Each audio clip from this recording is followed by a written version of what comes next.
بسم اللہ الرحمن الرحیم، السلام علیکم۔ مجھے امید ہے آپ سب لوگ بالکل خیریت سے ہیں اور پہلے والا کورس آپ کے فیڈ بیکس بڑے زبردست ہیں۔ آپ میں سے چند احباب نے مجھ سے پرسنلی رابطہ بھی کیا۔ مجھے خوشی ہے کہ آپ لوگوں نے اپنا اپنا کام کیا ہے اور اس کیے ہوئے کام سے آپ لوگ مطمئن ہیں، اور جو سب سے زیادہ خوشی مجھے ہوئی وہ اس بات سے کہ آپ کو پہلی مرتبہ اپنی زندگی میں اپنی ذات کو، اپنی پرسنالٹی کو آئیڈینٹیفائی کرنے میں اور پھر اس پر کام کرنے کا موقع ملا۔ یہ فیڈ بیک بہت زبردست تھا سر۔ یقیناً انسان اپنی پہچان سے ساری کامیابی کا سفر شروع کرتا ہے۔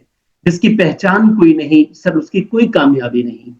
تو سر، یہ دوسرا کورس سیلف ڈسپلن پر ہے۔ ایک گھر میں جیسے 4 بچے، 5 بچے، 6 بچے، 3 بچے، 2 بچے ہوتے ہیں، اسی طرح ایک فیملی میں 3 بچے تھے، 2 بیٹیاں اور 1 بیٹا۔ اب آپ کو پتا ہے جہاں پہ بیٹیاں مطلب بیٹا ایک ہو، اس کی تھوڑی سی لاڈ پیار زیادہ ہوتے ہیں، اور بلکہ کبھی کبھی تو بہت زیادہ ہو جاتے ہیں۔ اور بیٹیوں میں سے ایک بیٹی ذہین تھی اور دوسری بیٹی اتنی زیادہ ٹیلنٹڈ نہیں تھی۔ ایک بیٹی بہت ٹیلنٹڈ تھی۔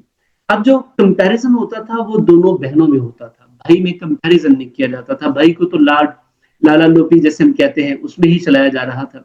اب ان دونوں بہنوں میں مسئلہ یہ تھا کہ جو ٹیلنٹڈ تھی، ذہین تھی، وہ اپنا کام بھی بہت اچھا کر لیتی تھی، اور ٹیلنٹ کا ایک بڑا پرابلم ہوتا ہے کہ جس کے پاس یا جس کو تھوڑی سی صلاحیت مل جاتی ہے، بہن بھائیوں میں بھی وہ دوسروں کو حقیر سمجھنے لگتے ہیں۔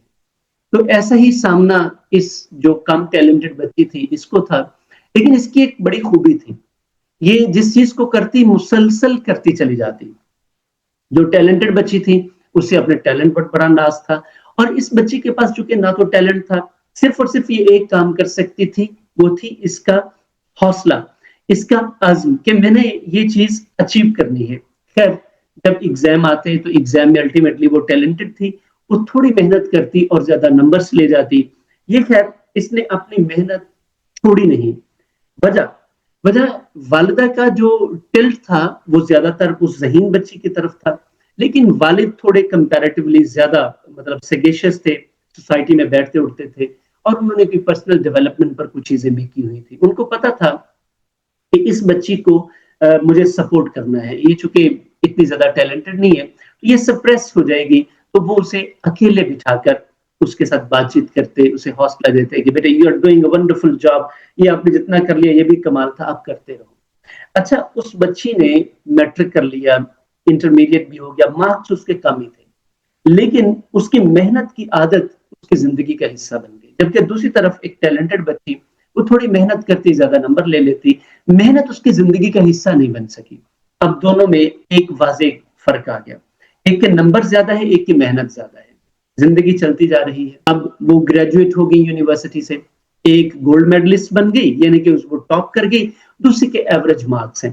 اب میں یہاں پہ یہ نہیں کہہ رہا کہ جس کے مارکس زیادہ ہوں گے وہ ناکام ہو جائے گا، یا جس کے کم ہوں گے وہ کامیاب ہو جائے گا، ایسا نہیں ہوتا۔ فرق نمبروں کا نہیں ہے۔ آگے بڑھتے ہیں۔ سو جس کے مارکس زیادہ تھے، اب اسے بھی جاب ڈھونڈنی تھی الٹیمیٹلی، اور دوسری کو بھی جاب ڈھونڈنی تھی، دونوں کو جاب بھی ملی۔ اللہ نے ان کے اوپر کرم کیا، جاب مل گئی۔ اب جو ٹیلنٹڈ بچی تھی اس کے چونکہ گریڈز بہت اچھے تھے، لیکن اس میں ایفرٹ کرنے کی سکل نہیں تھی، محنت کرنے کا جذبہ اس لیول کا نہیں تھا، کیونکہ وہ تو انسٹنٹ محنت کرتی، انسٹنٹ ریزلٹ مل جاتے۔ جبکہ دوسری طرف ایک بچی جس کا ٹیمپرامنٹ بہت اچھا بن چکا تھا پچھلے 14-16 سالوں میں، اب محنت اس کی ہیبٹ بن گئی تھی۔ جس جگہ پر ان کو جاب ملی، وہاں پر جو ٹیلنٹڈ بچی تھی دونوں کو سیم پوسٹ پر جاب مل گئی، یعنی کہ سیم آفس سیم پوسٹ پر جاب ملی، یعنی کہ سیم آفس سیم۔ اب جو ٹیلنٹڈ بچی ہے، چونکہ یہ لگتا ہے کہ میرے مارکس بہت اچھے تھے، اس نے اسی طرح ایکسپیکٹ کیا کہ میری پروگریس بھی بڑی جلدی ہوگی، لیکن یہ تو چونکہ پریکٹیکل لائف ہے، کتابوں کی زندگی اور پریکٹیکل لائف دونوں میں بہت فرق ہوتا ہے۔ میں اسی لیے کہتا ہوں کہ صرف موٹیویشن اور پریکٹیکلٹی دونوں میں زمین و آسمان کا فرق ہے، اس لیے لائف کو پریکٹیکل آ کر دیکھیے۔ تو یہ بچی کو جب پریکٹیکل کا سامنا کرنا پڑا تو اب تو یہاں پہ انسٹنٹ ریزلٹس نہیں تھے، کریمنگ نہیں تھی، یہاں پہ تو ساری محنت تھی، پریکٹیکل تھا۔ وہ جو بچی جس کے مارکس کم تھے، اس کی پرفارمنس، کنسسٹنسی، ڈسپلن بہت شاندار تھا، کیونکہ وہ پچھلے 14-16 سال سے کرتی آ رہی تھی۔ اسے پتا تھا کہ میں جو ایفرٹ کر رہی ہوں، یہ مجھے جو کچھ بھی کرنا ہے وہ ایفرٹ کر کے اچیو کرنا ہے، جبکہ دوسری کو یہ لگتا تھا